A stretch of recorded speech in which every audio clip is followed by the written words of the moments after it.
Center for the Study of World Religions, Harvard Divinity School. Hello, everyone.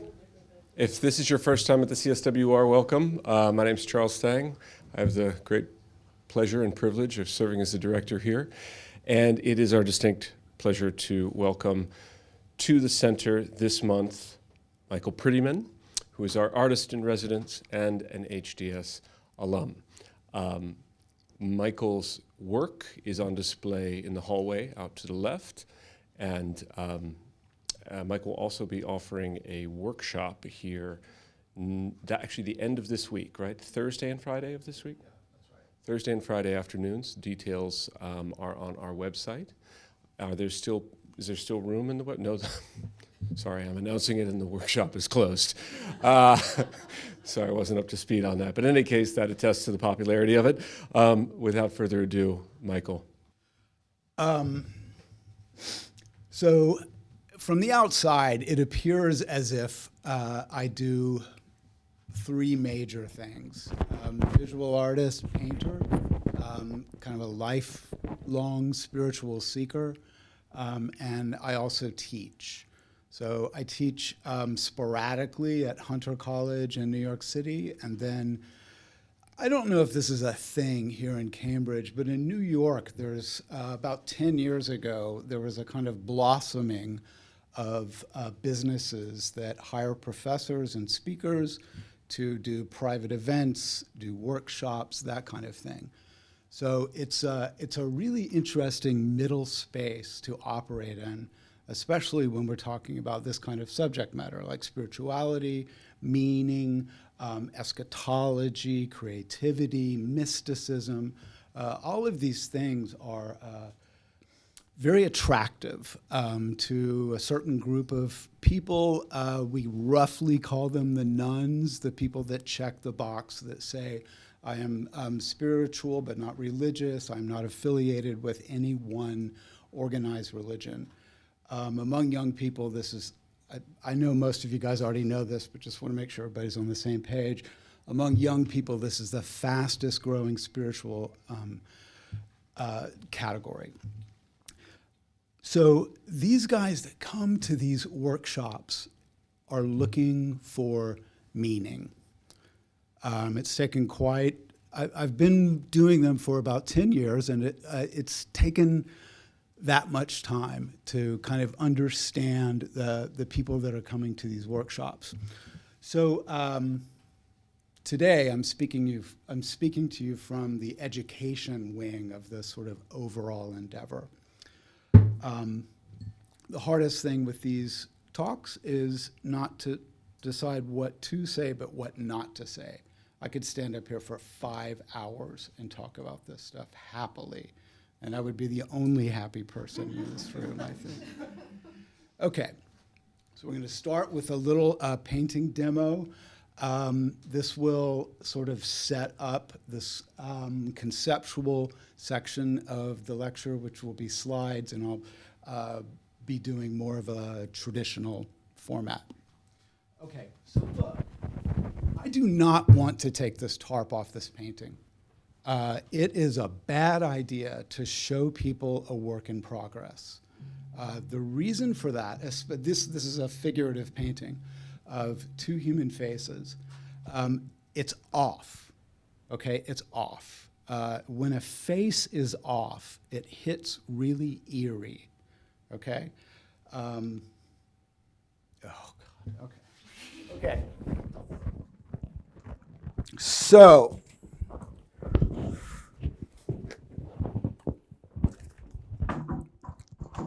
I haven't actually, this thing has not been outside of my little studio that I'm working in. Okay.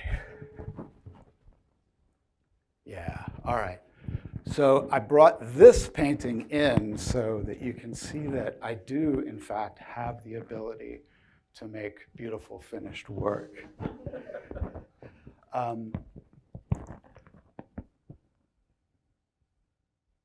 A big question I had when I came here is, what would happen if I push the initial stages of my painting absolutely as far as I can? I've been wondering about that for quite a while. I haven't done it because in order to answer that question, you need like 2 or 3 full weeks to sort of develop this idea, see where it goes, and let it complete itself. And so the initial stages of a painting done in this style involve an underpainting. So the whole painting is done in a monochromatic, single color. It is done to break up the process into chunks. So in this stage, the chunk I'm working on is composition. Where do the objects go? Light and dark. So light mass, shadow mass, and placement.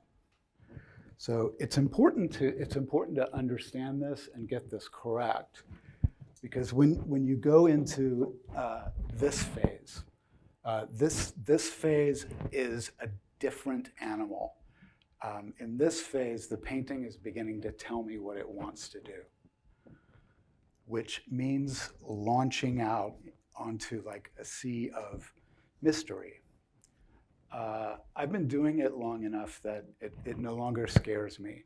And I no longer get upset when a painting is at this stage, because I know that it will tell me what it needs, what it wants. So I didn't expect it, but this painting wants something like war paint or some kind of, it's a painting about painting now, really. So I was looking at Celtic woad designs. They use this blue kind of paint. You probably saw it in Braveheart, even though they got the color wrong. So what I'm going to do is I'm going to step back. I'm going to find what's wrong. The painting is going to tell me what's wrong. Socrates had a daimon that communicated to him, something like a muse or an intercessory being. Socrates' daimon only said no. It only told him when he was not supposed to do things. So I have a similar channel in me that tells me something's wrong. What's wrong there? What's wrong? What can I do? There's one of those, and then there's another one that just sort of blooms in my mind. With long practice, I've gotten used to this kind of gentle uprising and swelling. So when I step back, I'm just stopping being my everyday self, and that feels like if you walked into a room carrying heavy bags and you put them down. It feels like that. Okay.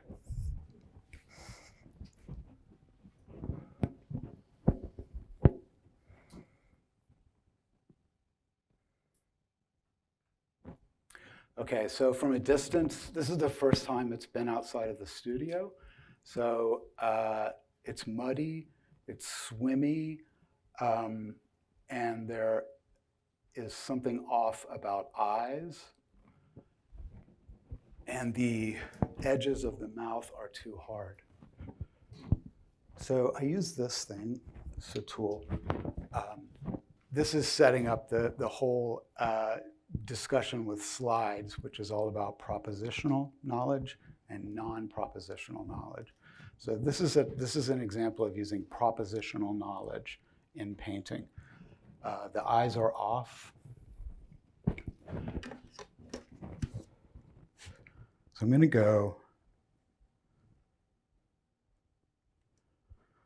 to look for the midpoint between here and measure to where that's hitting.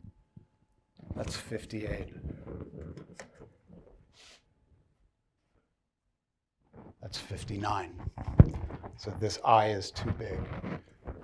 This not only it's not that it's too big, it's that this is too low. So technically speaking, this was all worked out in the underpainting, but I lost it. I lost it. You get caught up in the smear and the drama, and if you're not careful, what you've drawn and so carefully painted weeks ago will disappear under layers and layers of paint. So I can fix it.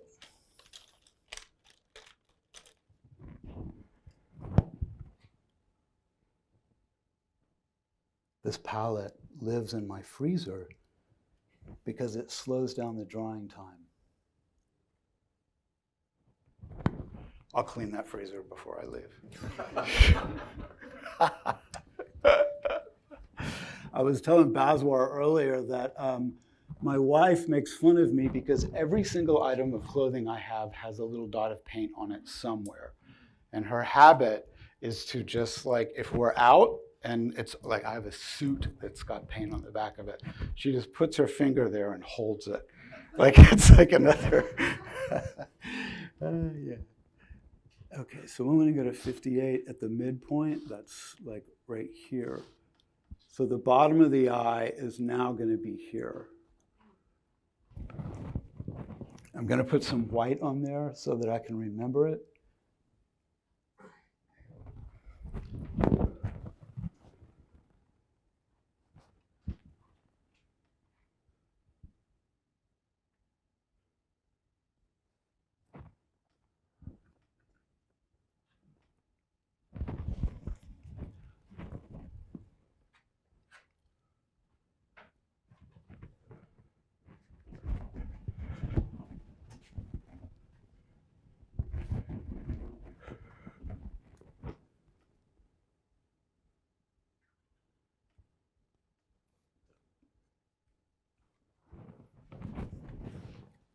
Okay, so it's better.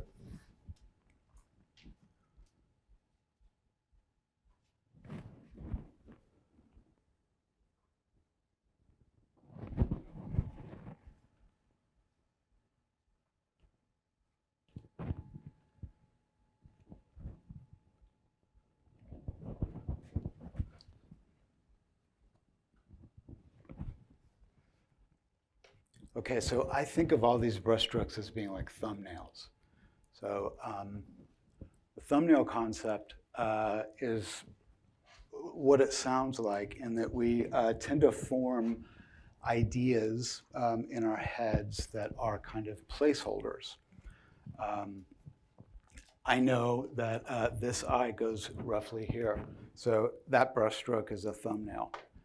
If you were to look very closely at this painting, you'd see how rough it is. Thumbnail here,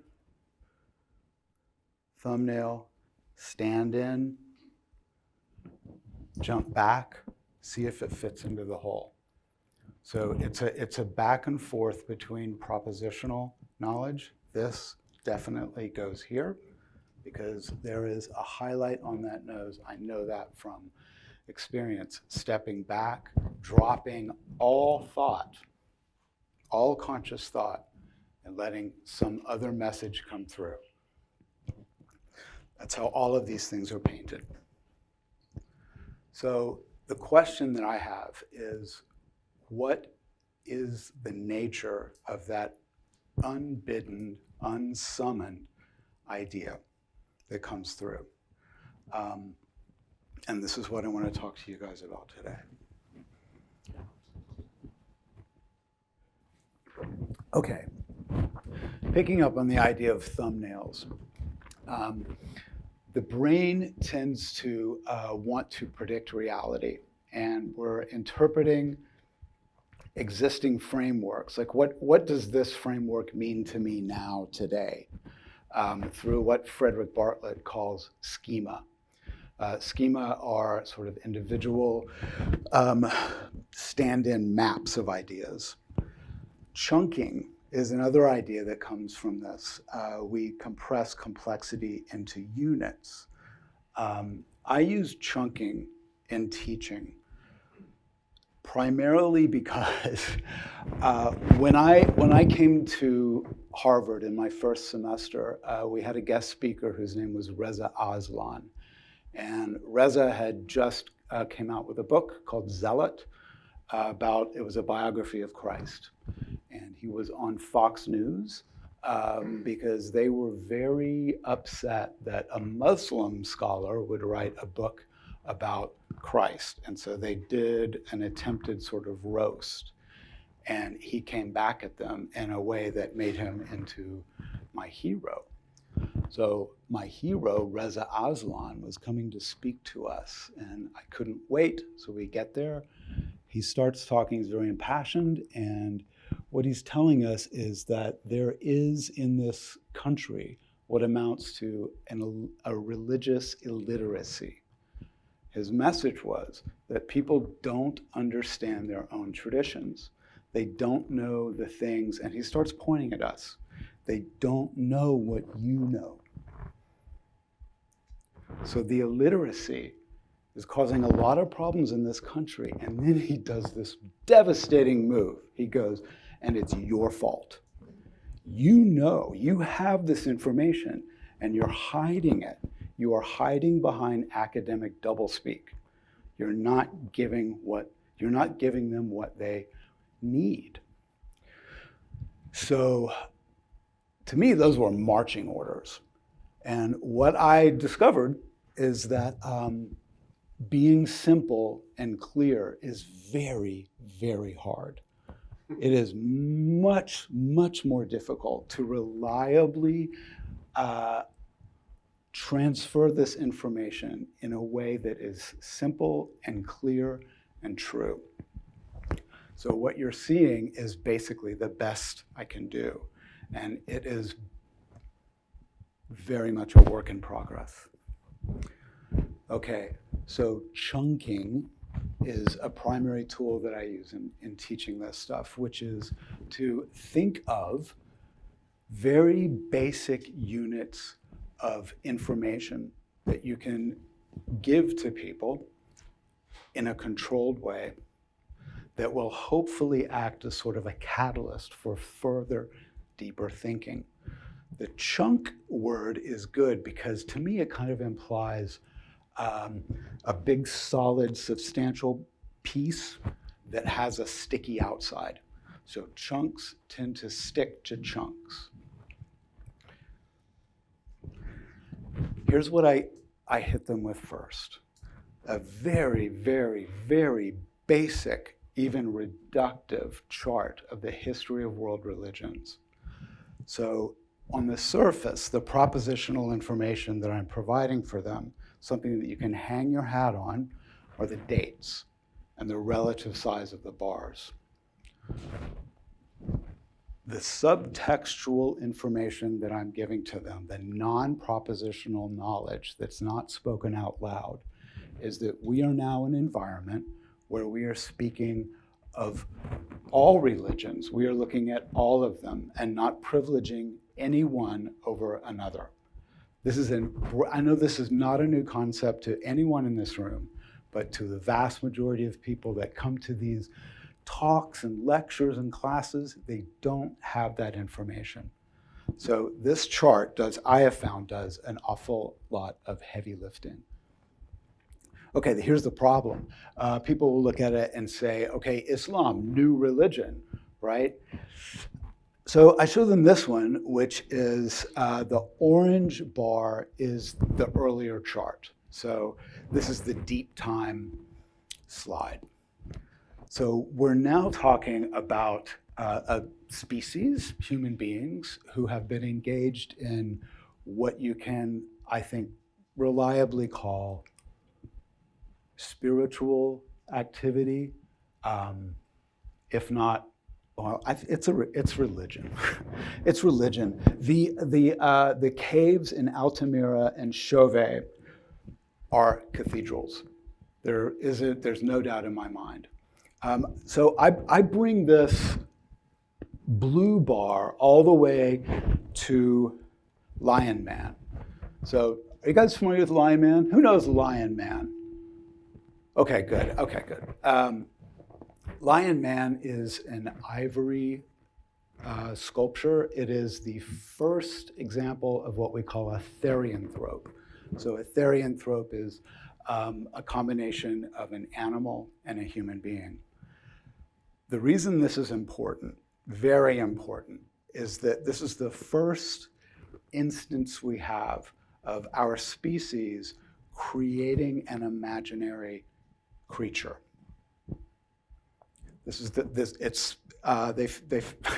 They found it in a pile and put it back together. It's my understanding that it sat in like a Ziploc bag for decades before someone thought to put this thing back together. They estimate this took something like 200 man-hours to create. So it's a tusk that's been carved with tools made out of flint. This is important because these were people who lived in small bands in an ice age under what had to have been conditions that we would consider constant crisis. So the fact that one of their band, one or more, we don't know if this was a single person or a group effort, we just don't know.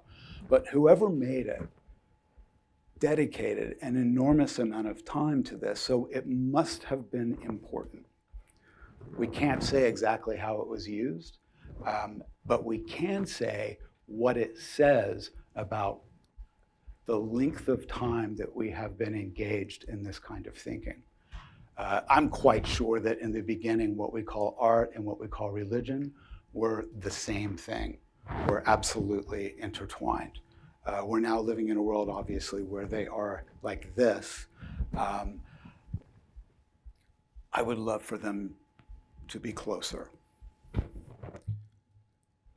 Okay, here's the third graph that I show new students. This is an important part of mysticism class.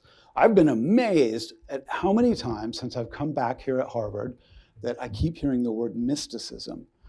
So what I'm demonstrating with this is that, the propositional knowledge is that world religions are periodically revived by a mythical tradition.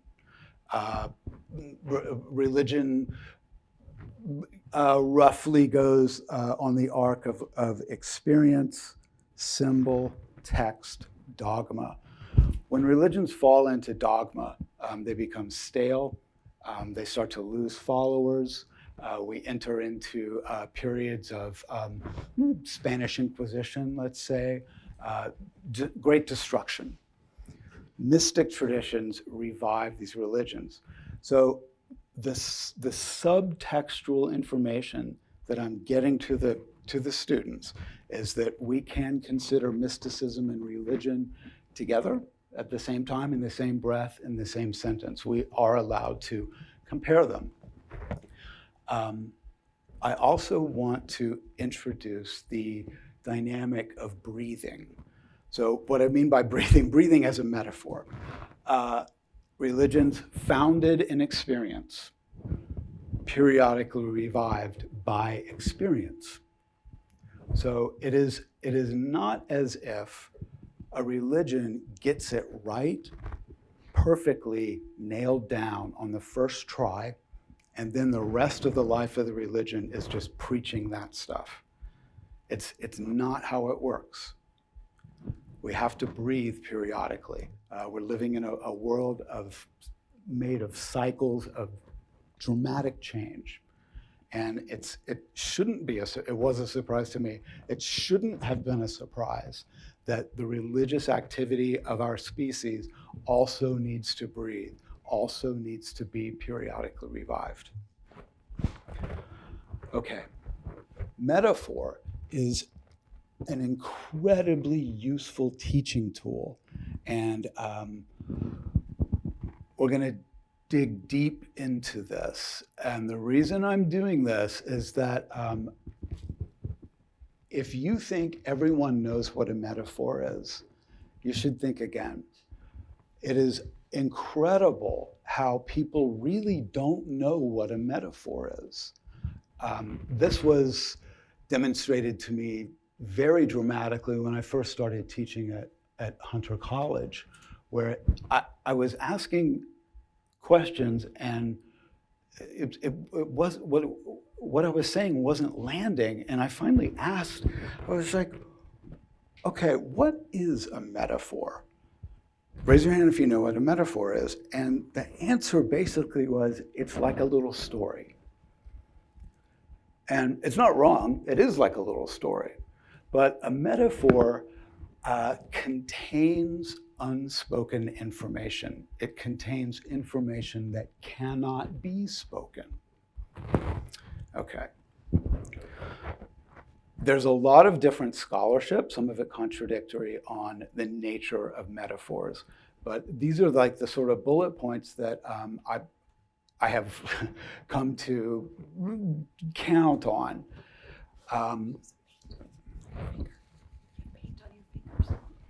Oh, thank you.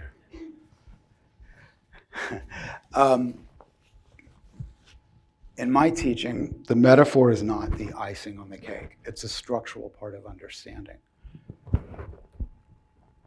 So here is a good, solid starting point. I'm offering these examples of scholarship in case somebody wants to get into some deeper reading and to understand that these things that we're talking about, creativity, mysticism, metaphor, they are often regarded as being a black box.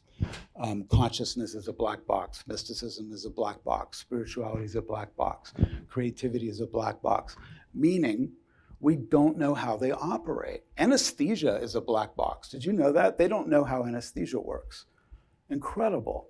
They just try things. They don't really know how it works. The best they can say is that all these different compounds produce a very similar effect by decoupling. There's the parts of our minds that normally interact stop interacting, and that's when you black out. So for that reason, this graphic of, it's like Indra's net, right? It is a really great, simple graphic of propositional knowledge, fact, and then the relationship between those two facts is where creativity takes place. So again, I can't make that whole painting using a measuring stick, but it is incredibly useful in very specific spots. Okay. I would say the most powerful one on this slide is the last one. The metaphors we use shape what we can understand. So we'll talk a little bit about metaphors as containers. The shape and size and specificity of the way I describe information or present information to students is critical to the way they understand this thing, either that day, or sometimes they may understand it the next day or the day after. The point is, the information and the classroom environment needs to be very carefully controlled and thought through. These things hit a lot better if I think about the things that will distract them from the main information coming in subtextually, the things I'm not saying. If they're distracted, they're not going to pick up on it. Example, I'm going to be running a mysticism class in a couple of days. It's coming up. I'm going to have the students do some drawing exercises. Now, the default lazy way to do that would be to say, pull out a piece of paper and a pencil. And it's going to be a room full of people. They don't have pencils, they don't have paper, they're trying to work in their lap, okay? It destroys the point that I'm trying to get across to them, even a simple basic fact. So, because I'm working with people who have a budget here, we decided we're just going to get them sketch pads that they can hold and have a very good paper. These things are like $8 each. It's not that expensive, but it makes a humongous difference. Okay, so shaping the metaphor, controlling the environment, planning ahead, trying to understand the points where people are going to fall off the train, basically. Okay, what I'm saying to you is it's worth it. It's worth it for their experience. That's the one. Okay, so these are some examples of conceptual metaphors and the way we use language. So we understand the unseen through the seen. And then these are examples of that. So spiritual seeking is a journey. So we tend to speak of seeking and looking in terms of the path, the way, the progress you're making. You're spiritually lost, or you have arrived. So all of these are participating in the language of travel. In a similar way, we talk of the self as a container. I'm empty. I'm full. I'm holding. I am receiving information. I'm holding space. We speak of knowledge in terms of light, illumination. I saw the light. I had a vision, insight, all participating in the sort of language of visual. Transformation, we use fire analogies, burning away, refining, purifying. And then when we begin to speak of creation, either artistic or otherwise, we use the language of emergence. So something that appeared, something that came through me, something that revealed itself. So the idea here is that just as you must prepare the ground or the classroom or anticipate these things, the metaphors themselves need to be shaped as well. I like to be very choosy about surprises that I drop on people. It's good, it's powerful, but you can't do too much of it or they'll get confused. So it's good if you're deciding to use metaphors or that kind of thing, participate in these categories the way people are they're ready to receive things this way, right? The first question you want to ask needs to be something they already know. Okay. It really helps me to form a clear, simple idea of what I'm saying to the students so that confidence in that simplicity gets across. The idea of positing these things that we're talking about as being containers is a really powerful and useful metaphor. So we can say a metaphor is a container.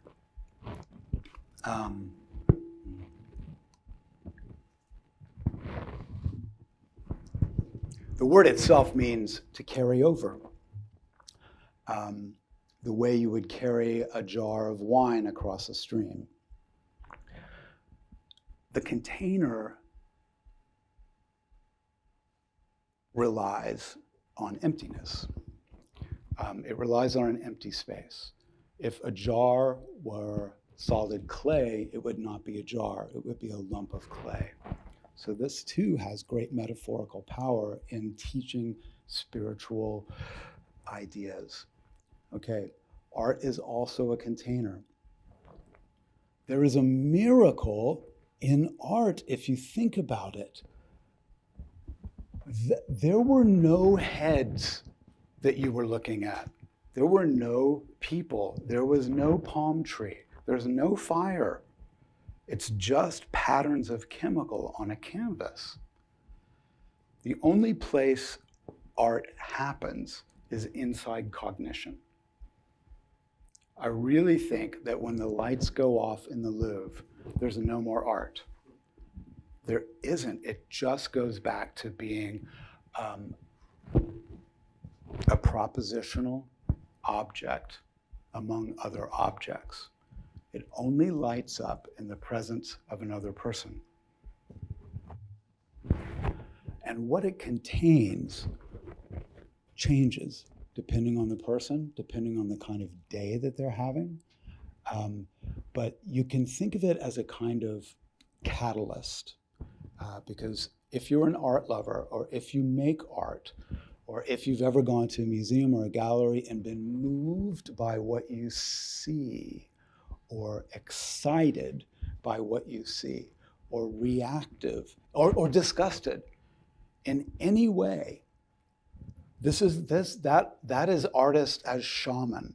Like if you think about the physical, deterministic things that go into a painting, all of these thumbnails, all of this mess, all of this effort is worth something. It is encoding a physical object with something that is coming through when another human being stands in front of it that is more than just the subject matter.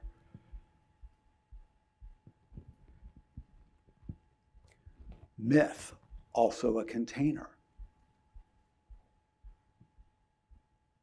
A myth is more than a story when it is imparting critical information about life that goes beyond words.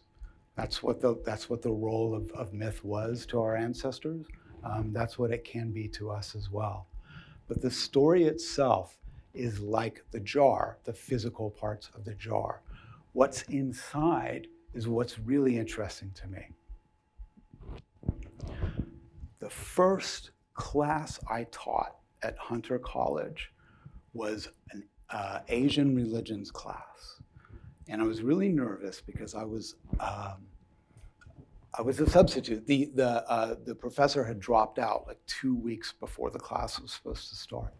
So I got tapped and I started, but I was like, I do not know a lot of this stuff in depth. I don't know that I have any business getting up in front of these kids and doing this. And my department said, you just have to know more than they do. It was bullshit. That is not true. You have to know way more than they do. Okay, I was super insecure about the Jains. I didn't know anything about the Jains. And so I scheduled it last. I'll get to it.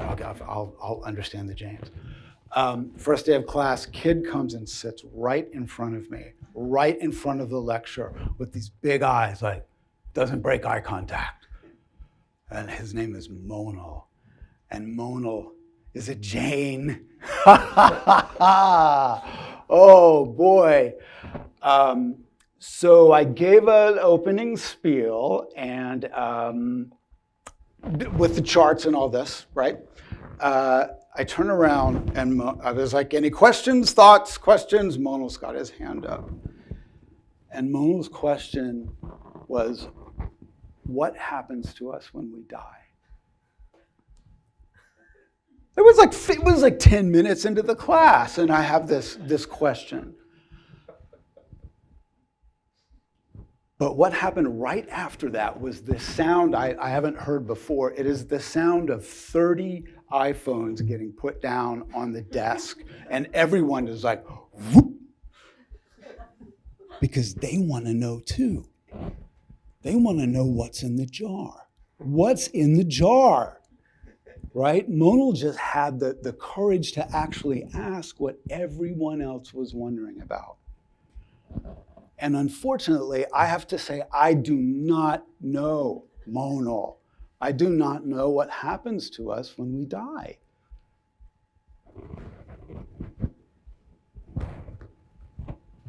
Okay. In addition to Jainism, one of the classes that I dread teaching is on emptiness, shunyata. Here's how it goes. This time will be different. This time I understand it. This time I can get it to them. I know it. I got the metaphors. I got the drawing pads. I got the whole thing. Walking away from emptiness class is always, it's the Charlie Brown. You know this one? Because you can tell when you're not connecting with people. You can tell. So after a long time, I finally found something, a good metaphor to use to teach emptiness. we'll get back to Monal, okay? You'll hear more about him. Okay, so raise your hand if you know what the lost wax process is in sculpting. Okay, good. So metal sculptures, all of these things that are behind you were probably originally made using lost wax. It's an ancient technique. I'm going to walk you through the process. And I'm also putting quotes from the Heart Sutra at the bottom of it. I'm not going to be explicit about how exactly these things connect. So this is using metaphors as teaching to hopefully open up insights into frustrating, what to us, to our culture, is frustrating, difficult, foreign, and new, and yet incredibly useful if you can get your mind around it. Okay, the original sculpture is made in wax. It's not made in metal, and it's made in wax because wax is malleable. We now use other things. I'm kind of talking about ancient techniques. Like this lost wax casting has been around for thousands of years, 1,000 years at least. An original made in wax because you can take it off and you can put it on. If it's not working out, if it's too rough, you can warm it and smooth it. It is an incredibly useful material because it's additive and subtractive, and you can work on it for years, as long as it doesn't get hot.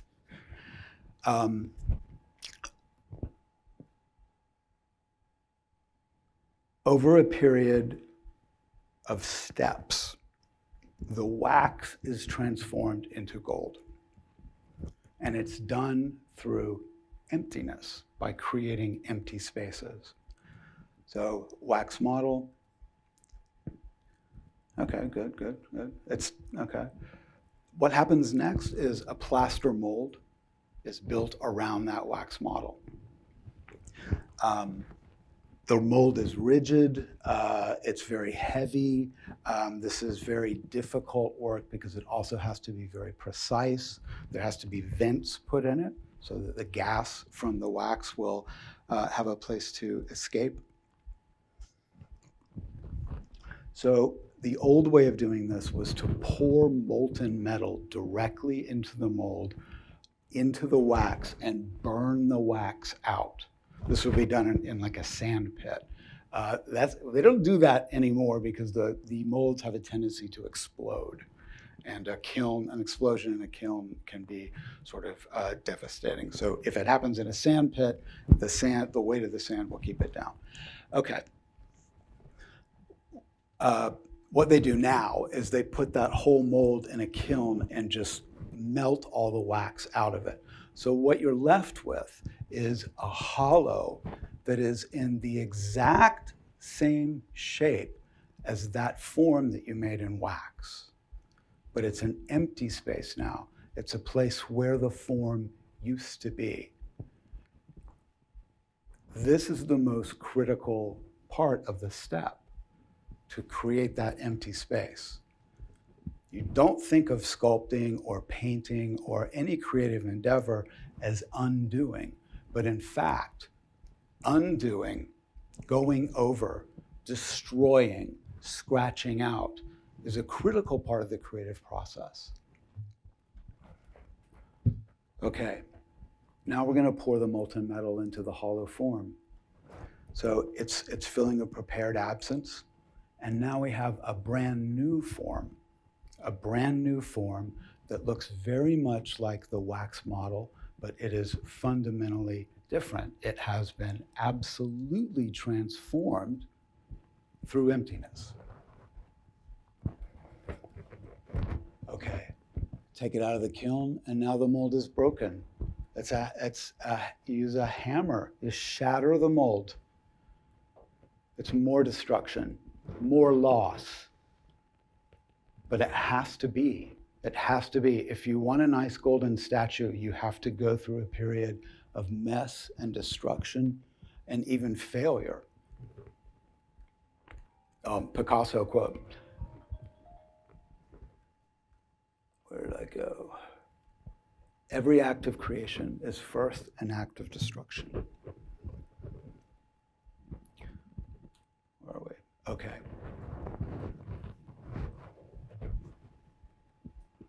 So the strict definition of emptiness is that there are no independently arising forms. All forms are dependent on each other. If it's not already apparent, when students or people new to this information hear the word emptiness, they tend to sort of go into what we might call nihilism, or that nothing matters. There is nothing. They think that this is the core assumption of Buddhism, and it simply is not. So the first task is to get the mind to understand an absence as a thing, as a necessary thing. So just to point out the obvious, if there were no emptiness in this room, it would just be a solid block and just as useful as the jar that's solid clay. Okay. In the casting process, nothing is accidental. It is prepared, it is controlled very, very carefully. Molten metal is dangerous. There are high heat, high temperatures, very dangerous. The materials can fail.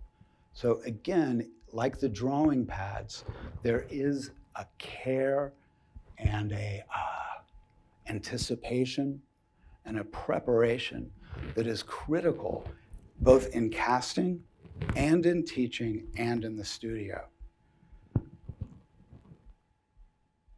If you were to make a film of me working on a painting, it would look like a person just moving randomly, unpredictably between 3 or 4 different paintings.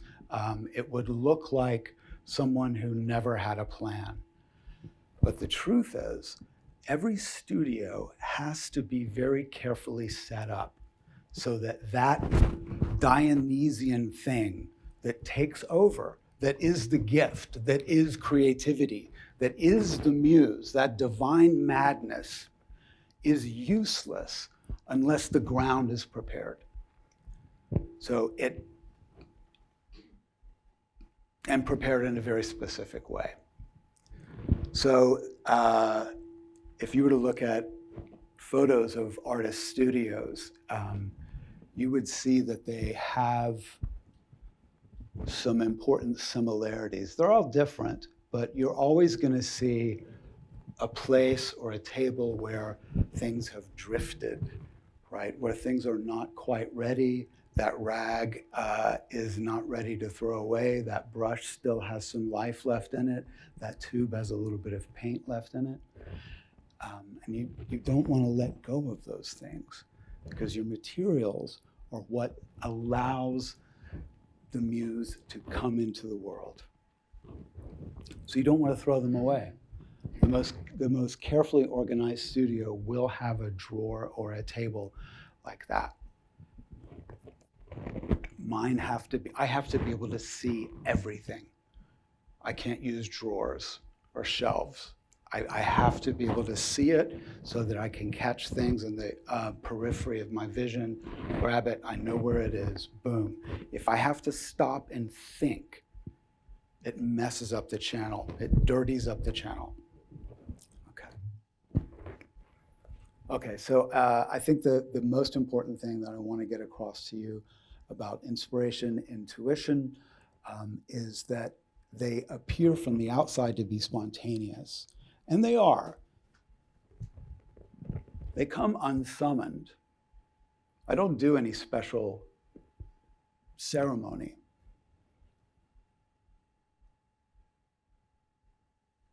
But if you were to, it's like the parable of the mustard seeds. If you were to just throw inspiration out onto the street, it would be great. People would just be like, it feels great. It really does. It feels terrific. But that's not going to result in great works of art. the inspiration has to strike in prepared ground. It's really important. The writer H.L. Mencken said, I only write when I'm 100% inspired. And fortunately, this happens every morning at 9 a.m. when I sit down at my typewriter. So discipline. I don't struggle with discipline because this is what I want to do more than anything else in the world. I get up in the morning and I'm like, I'm painting all day long today. And it's 10, 12-hour work days every day. I love it. I love it. This is what I would do if I won the lottery. This is it. I would have basically the same life with better shoes. Yeah. Okay.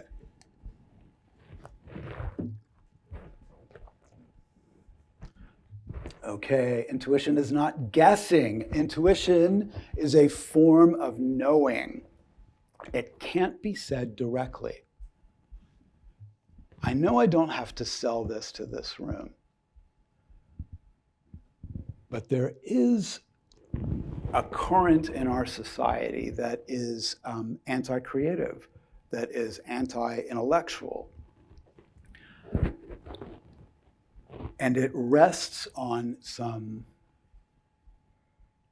understandable but incorrect assumptions that intuition is, it'll lead you astray, or it's airy-fairy, or any of these kinds of things.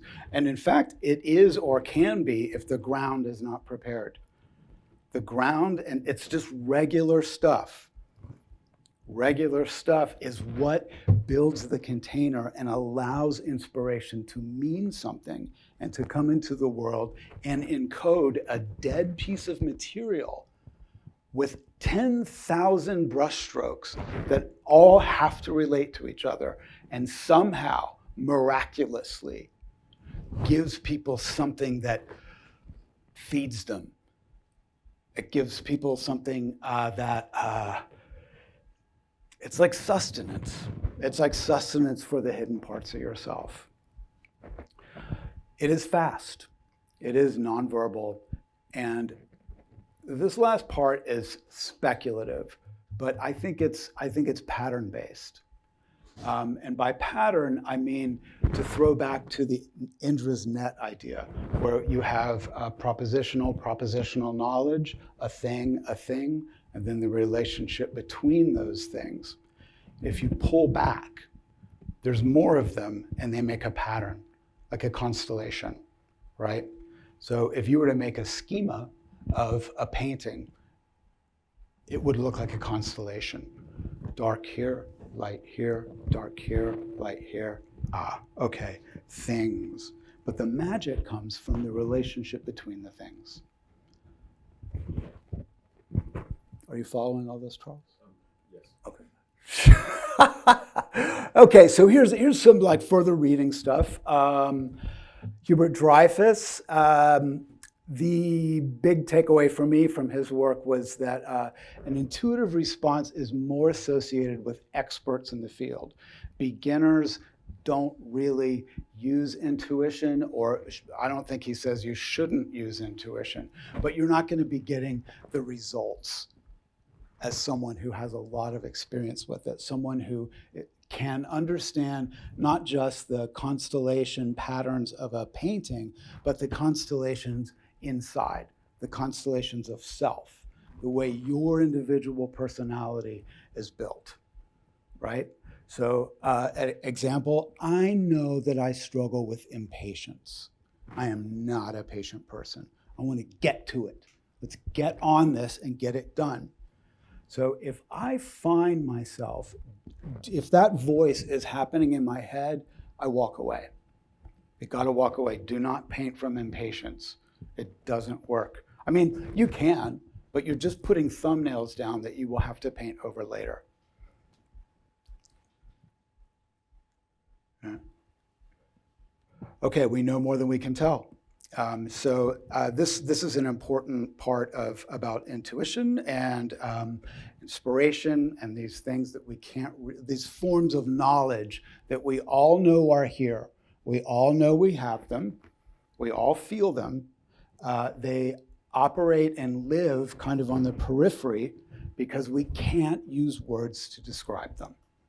They are beyond words. It's what's in the jar. Okay, I don't like this book, but it's very popular because it's very accessible. And Kahneman does make a very important point about the development of intuition, the way in which intuition is brought from the beginner to the expert, from the novice to the person with a lot of experience who can understand patterns and make this useful. It comes from experience. And part of that experience has to include feedback. The feedback on what you're making for an artist is a critical part. Even experts, I have to put these paintings in front of trusted people. Most of them are other artists. Some of them are curators. My poor wife has to look at paintings all of the time, and I just like. It doesn't matter what they say about it. What matters is how I deeply feel when they look at it. How do I feel? Okay, so I know this painting has got a long way to go because when I showed it, I was like, oh God, no, It's like it's not hitting other human beings yet. And that's because it's in progress. The main point of that is to show you the thumbnails and the really messy, disappointing middle stages that a creative work has to go through. Okay, I keep hitting these buttons. Am I going backwards?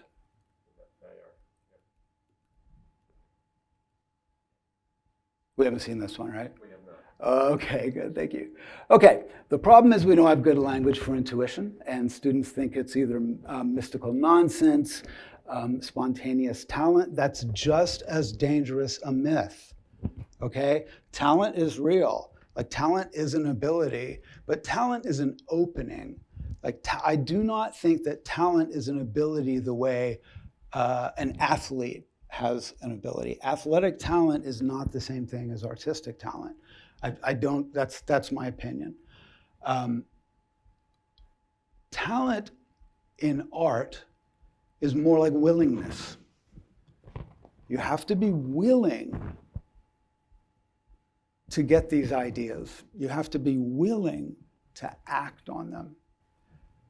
No matter how much natural pre-existing ability you might have in making a nice drawing, making a nice sculpture, making a nice poem, if you're not willing to get better, you're not going to ever reach anything approaching an expert status.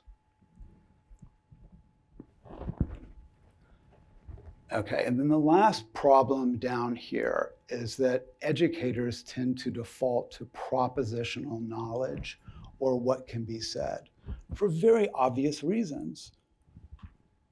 I have two microphones.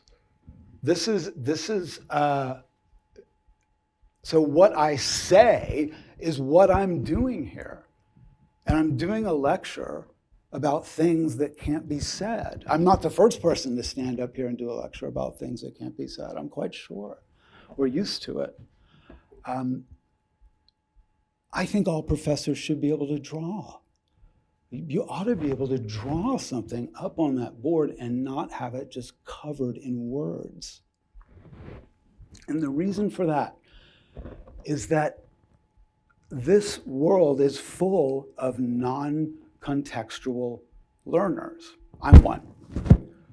What I mean by non-contextual is,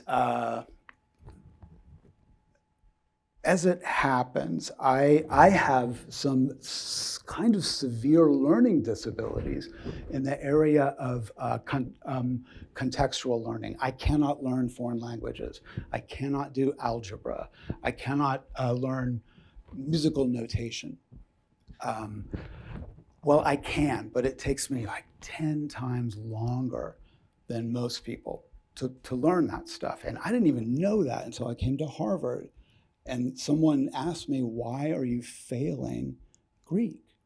You have A's in all your other classes. And it's like, well, I got something to tell you. Like, I can't, I've never been able to do this. Not really. So full cognitive work, Harvard's a great place to break down. Full cognitive workup. It took weeks, and it uncovered this learning disability. And I had no idea. I just thought I was bad. I just thought testing very good on intelligence tests and failing in school my whole life, more or less, right? Just barely getting by. And it's because my brain is built differently.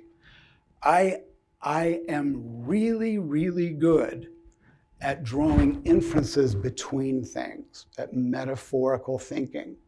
My talents lie outside of words. And I'm not the only one. There's no reliable stats on contextual learners versus non-contextual learners. The iPhone and these computers were built by contextual learners. Non-contextual learners. Science, right? Propositional knowledge, hard facts, math, measurable, analysis, that kind of thinking. It's critical to our society, and it's valorized. Contextual learners sit in the back because they can see the class. They sit along the sides. The front row, monal, these are the propositional learners. These are the ones who are like, who know and jump and jump and jump. But our education system is not built for contextual learning. So any chance I get to speak to people, I want to make a case for metaphors, for digging deeper into what a metaphor is, because it can help a lot of people to understand. You know what my favorite thing to look at is? I'm a visual artist. My favorite thing to see in this world is a face lighting up. You can see it, poof, like when someone gets it. They get it. Oh God, I just did it. I just planted that little dharmic seed in another human being the same way it was planted in me. It's a real privilege.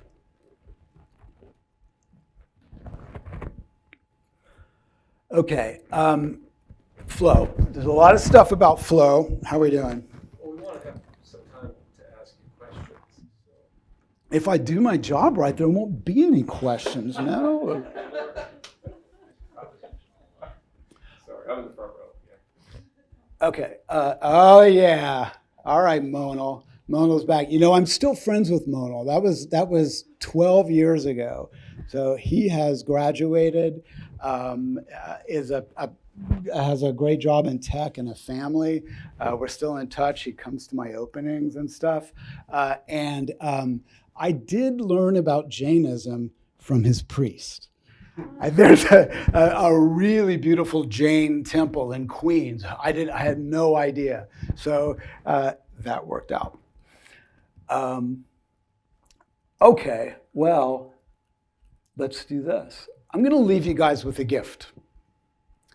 If I could, I would just give my paintings away to people. I can't. There's economic reasons for that. So I thought I'd tell you about something that I learned very recently called refugia. Has anyone heard of fire refugia? Oh, good. Okay. Beavers, just by the nature of building dams, create these areas in wildfire areas called fire refuges. So a stream with a beaver dam, it lives, the ecosystem survives the fire by 30%.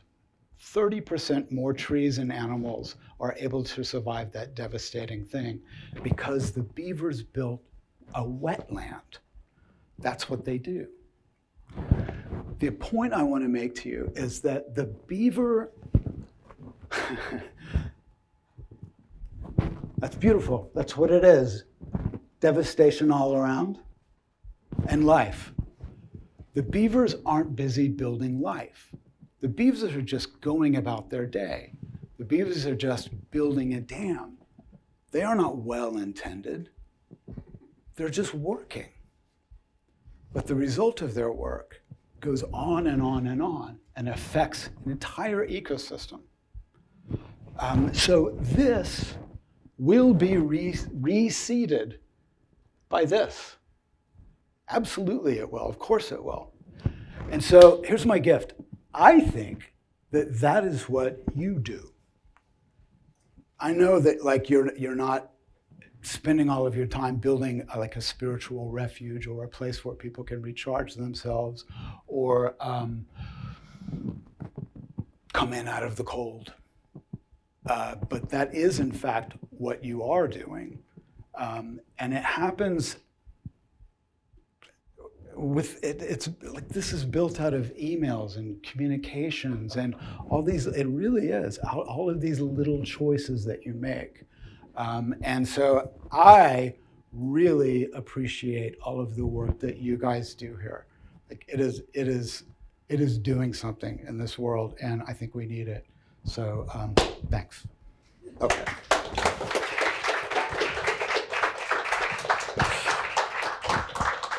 cswr.hds.harvard.edu. Copyright 2026. The President and Fellows of Harvard College.